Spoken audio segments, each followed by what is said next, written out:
اعوذ باللہ من الشیطان الرجیم بسم اللہ الرحمن الرحیم۔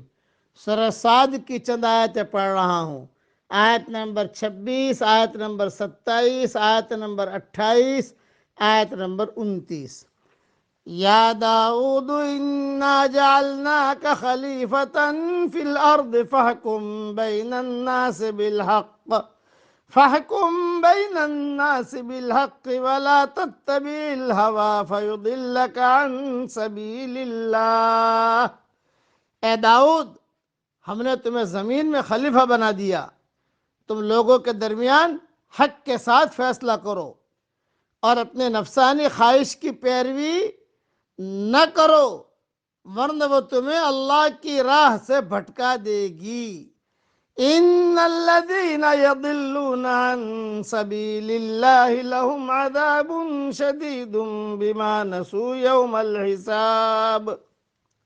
یقیناً جو لوگ اللہ کی راہ سے بھٹک جاتے ہیں ان کے لیے سخت عذاب ہے، اس لیے کہ انہوں نے حساب کے دن کو بھلا دیا ہے۔ وَمَا خَلَقْنَا السَّمَاءَ وَالْأَرْضَ وَمَا بَيْنَهُمَا بَاطِلًا، اور ہم نے آسمان اور زمین اور ان کے درمیان کی چیزوں کو ناحق پیدا نہیں کیا۔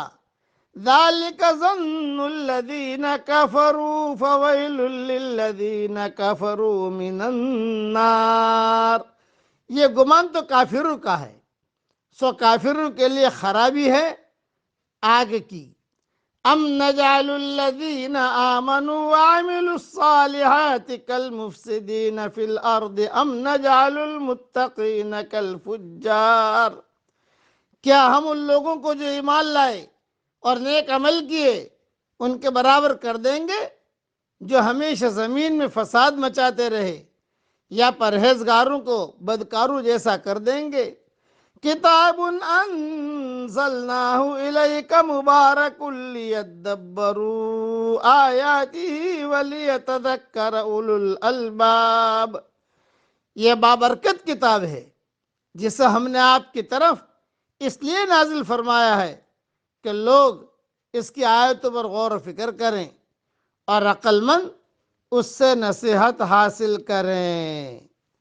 بس ان آیتوں کی تفسیریں اپنے وقت پر انشاءاللہ اللہ تعالیٰ توفیق دے گا تو میں لکھ دوں گا، لیکن ایک بات ذہن میں رکھیے کہ ایک حاکم ہمیشہ دو چیزوں کے درمیان ہوتا ہے، یا تو وہ معاملات کا فیصلہ اپنے چاہت کے مطابق کرے گا یا اصول حق کے مطابق۔ جو حاکم معاملات کا فیصلہ اپنی چاہ اور خواہش کے مطابق کرے وہ راہ سے بھٹک گیا، خدا کے یہاں اس کی سخت پکڑ ہوگی۔ اس کے برعکس جو حاکم معاملات کا فیصلہ حق اور انصاف کے اصول کا پابند رہ کر کرے وہی راہ راست پر ہے، خدا کے یہاں اس کو بے حساب انعامات دیے جائیں گے۔ یہ ہدایت جس طرح ایک حاکم کے لیے ہے اسی طرح وہ عام انسانوں کے لیے بھی ہے۔ ہر آدمی کو اپنے دائرہ اختیار میں وہی کرنا ہے جو اس آیت میں بے اقتدار حاکم کے لیے کہا گیا ہے۔ گھر والا بھی جو فیصلہ کرے حکم الہی کے مطابق، پارٹنر بھی جو فیصلہ کرے حکم الہی کے مطابق، وزیر بھی جو فیصلہ کرے حکم الہی کے مطابق۔ خلاصہ کلام یہ کہ اللہ تعالیٰ نے جیسا کہا ہے ویسا آدمی کو فیصلہ کرنا چاہیے، ہیرا پھیری نہیں کرنی چاہیے۔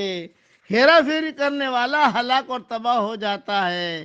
اللہ تعالیٰ ہم سب کو اللہ کے حکم کے مطابق زندگی گزارنے کی توفیق عطا فرمائے، اور اللہ تعالیٰ ہماری قیامت تک کے آنے والی نسلوں کے لیے ڈھیروں خوشیاں مقدر کرے، اور اللہ تعالیٰ ہم سب سے راضی ہو جائے۔